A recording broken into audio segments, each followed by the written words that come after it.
What's going on, everyone? Welcome back to my channel. For those of you who may be new, my name is Terence. I'm a first-year medical student. If you're new, make sure you subscribe and like the video if you enjoy these videos. I'll be putting out weekly videos just like this every single week, so make sure you come along for the journey. I have a very, very special guest on the channel today. The third interview that I'm doing, Anthony Amen. He is a very special person to me because he gave me my first shot as a certified personal trainer back when I was 19 years old, about almost 5 years ago when we first met. Anthony has a robust background where he's made it his passion to become a fitness expert and help other people through health and exercise. So without further ado, I want to give Anthony the opportunity to introduce himself. And so just tell me a little bit about your background, or tell the people about your background, your passions for exercise and wellness, and also your business practices right now. Absolutely. I'm just going to start with this because I honestly mean this in the bottom of my heart. Terence, I've been trying to replicate you since the moment you left off the med school, and it's impossible. Thank you. You're an awesome person, and everyone should model what you do and the work you put into things. Appreciate that. Thank you. But as for myself, my name is Anthony. Last name is Amen. A lot of people love it. It's fun to be around. Anyway, I have a health psychology degree, Bachelor of Science, through Oswego University. I'm NASM certified and as small group trainer certified and TRX certified. You name it, I've been doing this a while. So absolutely love being heavily involved in the field, especially the medical part of it. Most people don't know my brother is actually a physiatrist. So he's 2 years ahead of Terence right now, 3 years in his residency program, is a trainer here as well. So Redefine Fitness is a studio we own. We try to combine fitness and medicine. And that's really where I feel this is relevant, but I'm going to give everyone a little story about how this all started. Let's go rewind the clock back all the way back to my wonderful college days where I, like most people in the world, didn't know what the heck I wanted to do and kind of just bounced around different degrees and said, maybe I'll try this, from meteorology to math education. My sophomore year, all of that changed. I was playing a sport called broomball, which I promise none of you have heard of, and we're a lot of on-ice hockey style stuff.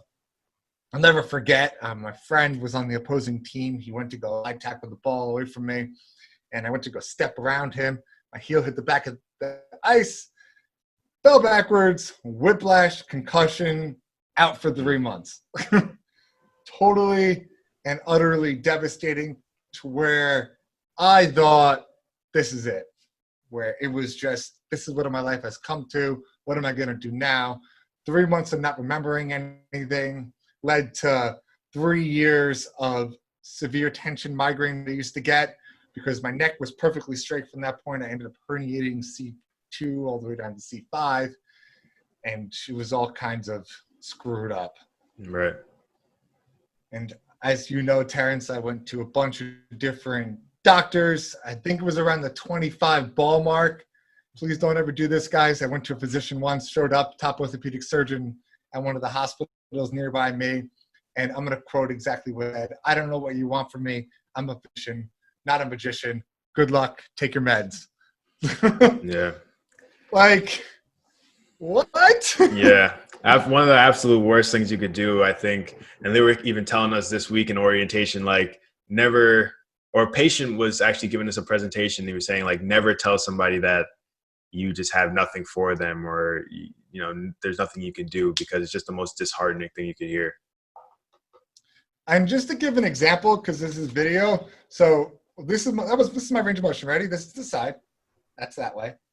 This is the other way. That's all I could do. Sides, boom. That was it. That was it. And frozen shoulder. I kept doing this. Shoulder wouldn't go up above. And so it was just told by a bunch of doctors and PTs, like, you're never going to lift things above your head. You're never going to be physically active. You're going to have to be on muscle relaxers for the rest of your life every time you get those tension migraines, because they would knock you out. I would be out for the day. Right. You reach an all-time low. But what comes with every single adversity? Opportunity, Terence. And you know that better than anyone else. Mm-hmm. I didn't want to believe it. I started working on myself. I started studying fitness. I fell in love with the gym. And through a bunch of trial and error, to be completely honest, a lot of error, but you learn from your mistakes. Mm-hmm. I was actually able to fix myself. I was able to fix completely my range of motion. I was able to do this. I cried when I did that. I'll be honest. It was like a little baby, but it was life-changing. Tension migraines went away. I still get some very tight trapezius muscles, but I know how to fix it. I know how to make it go away. I haven't taken meds for it in years. And then I turned that into passion. And that's where I fell in love with fitness, wanted to help others. And the rest is history, man. It's Now I own beautiful. my own company doing personal training. Love it. That's beautiful. And, Anthony's personal training studio is really one of a kind, and something that we kind of talked about even when we were working together as trainers, just the idea that it's important to have individuality when it comes to training, adaptability, adjusting to everybody's personal needs. And I think Anthony's kind of embodied that with his Redefine Fitness slogan and just his mentality with everything. So you talked about your personal experience with healthcare, your negative impact with seeing all these different doctors, having to do it upon yourself. Like you said, your brother is a physiatrist, your family members have backgrounds in the DO system. So everyone knows the D. Giovannas very well. you chose to heal in a different way. It came across you found it in a unique way, through, healing yourself. And you decided, I want to heal in a different way that's different than physiatry, different than DO, different than medicine is traditionally taught. So how do you feel your career in personal training provides for that unique healing in comparison to an MD or a DO? This is the way I see it. It's people want to become a doctor. People want to become a doctor to help people. But as a doctor, as most people know, it's not really the physician's fault, but insurance companies hold you to these little tiny meetings with people you're trying to be in and out done, and you really don't get to know your patient or know your client. And then on the other side of it, fitness is finally changing, but was a wreck. Mm-hmm. I can't tell you where personal trainers, the biggest problem we have is that we don't have to be licensed in the state of New York in order to practice. We can just say, hey, I'm a trainer, and start training people. So there really is no set standards for the industry. And that's why we're kind of blindsided. So my idea behind it is to make training that medicinal part. We do physical therapy. Why can't we add that to the ever-growing obesity problem? And a lot of issues that people have could be cured with exercise. Right. So I'm going to take that field that's been neglected and take that field that people look down upon. I'm going to do my research. I'm going to start setting standards for it. And I'm going to blow this industry up and make us recognized by doctors, make us recognized by insurance companies, because that's the route this has to go. And as we learn in our society, more and more cases have shown that fitness is the answer to a lot of people's issues. Mm-hmm. Yeah, that's well said. And it seems to be a ever-going theme. And I asked this question to kind of everybody that I have on. I had a psychotherapist on last week, and a close friend of mine, and we were talking about the difference between psychotherapy and psychiatry and the relationship between the two. And he was saying the same thing where, people on the upper level, they don't necessarily have the time, 15, 20 minutes, they're limited by, like you said, insurance. So having the time to really get to know people on a personal level and have that balance between, okay, I could spend an hour and a half, three times a week, 30-minute sessions at an hour and a half total with my personal trainer every single week versus the doctor every month for 15 minutes or every 3 to 6 months, 15 minutes. There has to be that balance. And I think it's one of the most crucial things in healthcare to establish that balance all the way around. You mentioned on the stereotypes and the fallacies of personal training, how it's come from, there's different levels to it. Do you feel that this leads to that disconnect between medicine and PT because there's so many different levels of hierarchy and different respect levels wherever you go? Absolutely. It's too confusing. and there is no set standard. That's really the biggest issue, is where is the standard? Right. I had to take it to the point with my own studio where I set my own standards. So I don't care what cert you have. I don't care what degree you have. You have to get through my interview process, which is hard, Mm-hmm. in order to become a trainer here.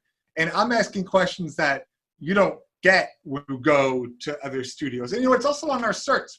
You take half the certifications, you can pay online and there you got a certification. Absolutely. The other half require more stringent certification process, but the special populations chapter, which is maybe 3, 4, 5 pages long, it's really small, and the rest of the book is everything else. Mm-hmm. Like, people don't focus on that. But who comes to trainers? It's not your athletes. It's not your people that have nothing wrong with them. They don't come. It's the people that have type 2 diabetes, have high blood pressure, have just had a knee replacement, just had a hip replacement, are morbidly obese. Those are the people that are seeing us. So why aren't we focusing more on the special populations to teach our trainers that? And on the flip side, why hasn't the state set standards to, hey, practice like this, like other countries have? You're going to be a trainer, you're just like a doctor, you got to take a licensing exam, you got to pass it, and then insurance companies have told us they will pay for us. So there needs to be more of a connect, and people need to start listening. We're kind of blown off to the side. The newer doctors understand. It's the ones that have been in the industry for 30, 40, 50 years that don't want to learn anymore. They don't know the new stuff. They don't follow the new studies. They kind of stuck with continuing ed, saying, hey, I don't know that maybe this leads to this. Mm-hmm. They don't know.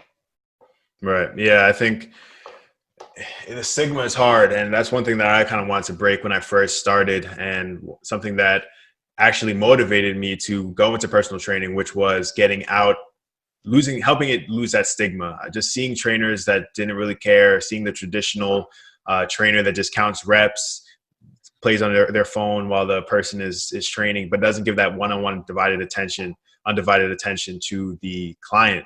And me wanting to go into medical school, I want to take a doctor-patient relationship approach to personal training. And I think that's something that needs to be spread across the board. And like you said, there needs to be some level of balance and some level of certifying body to prove that, all right, these guys, we can trust them. They should be trusted. They should be taking care of our people when we're not seeing them in the office, as a doctor's perspective. So breaking that stigma is tough, because a lot of people see personal trainers now as just like, you're just trying to get with your clients. Like, that's one of the stigmas, or like just one jack dude. God. Yeah. It's just like the jack dude that can work out for himself, but actually can't teach. Sometimes the best players don't make the best coaches. You have to really be able to teach. You have to have patience. There's so many clients I've talked to that just said that their personal trainers gave up on them and just didn't know how to adjust to different types of people. So like you said, they just focused on the big picture. They didn't focus on the specialty clients. And I think, it's something that goes unnoticed a lot of the time. Definitely. I so agree with you on that. So on that topic, do you think that there are things for both sides to do to help improve this, barrier in between medicine and training? Do you think that there is one specific thing or a couple of different things that both sides can do? What advice would you give to anybody coming up in either personal training or the strength and exercise field, or even medicine? Yeah, it's definitely on both sides. Mm-hmm. I'm not going to say it's one or the other. Definitely 100% both. I'll start with the training side, because that's what I live and breathe by. It's our responsibility to make our own standards and present that level of standards to people. I can tell you, as of this week, actually, for the first time in history, New York State has created a not-for-profit group called the New York Fitness Coalition, where we are setting standards for how we clean our studios. This has been out of the COVID crisis, and I have spoken to the guy in charge, Charlie. Him and I have had a lot of conversations where it's, now let's take that standard and talk about fitness standards. Let's take it where we all agree as owners, we're only going to hire this caliber of trainer. We're going to hire people that know what they're talking about. So we're taking that first step. And that's really what I've been trying to lead the way with all the time, where people are shocked. Like, I don't take certain certs. I just say no, because I know that you just pay for them online, and people look at me like, oh, LA Fitness took me. So it's up to us to do it. It's up to the clients to understand what kind of professionalism you'll get at a big box gym. They don't really regulate as much as they do in small studios. Right. So understanding and watching and learning from other people and giving the trainer a shot to understand what they know. Ask them questions, quiz them. That's the best way you're going to learn. On the flip side, medically, I believe this to the bottom of my heart. If physicians learn to share and work together with trainers, we would solve so many issues. There's no excuse as a country about why the obesity rate is as high as it is, especially after COVID, where we've gained another 8% added on in 4 months alone. It's uncalled for. And if the physicians and doctors really want to help their patients, they should find out what they do in their day-to-day lives and get them on a fitness regimen. In order to do that, find a trainer who wants to work with you. When you find that trainer, quiz them. You will find people that, like myself, who set these standards and want to work with you guys. Think about how much that would help your patients. Think about how many issues they would stop. Type 2 diabetes, high blood pressure, like all of these things are preventable. Let's prevent them. Let's work together. It's definitely on both. We need to work together. You need to stop having, it's unfortunate, but some people as physicians have that high horse approach where it's, I know more than you, listen to what I say, and they don't take advice from us. And we train doctors. I can't tell you how many doctors don't know how to work out because you never learn it. Yeah, that was something I was going to say too. Just like, doctors don't necessarily know. Even you could say to a doctor, quiz the trainer on what they should know, what they shouldn't know, but the trainer will most likely know more about exercise if they are, have a certain certification than the doctor. The doctor might know the science behind it. And even you see it now, and I'm seeing it even through orientation with medical school. Everybody thinks about the most severe thing. You see a case, you're like, all right, is it cancer? Is it, all these advanced differential diagnoses? But a lot of the times we overlook, because we're trained to look at things from a very detailed perspective, we overlook the most basic things. How is their diet? What's their exercise regimen like? How does that affect the outcome of their just personal well-being and ultimately their health? So personal training is healthcare. I remember talking to you and asking you about, what should I put on my application as far as personal training? Is it healthcare? Is it not?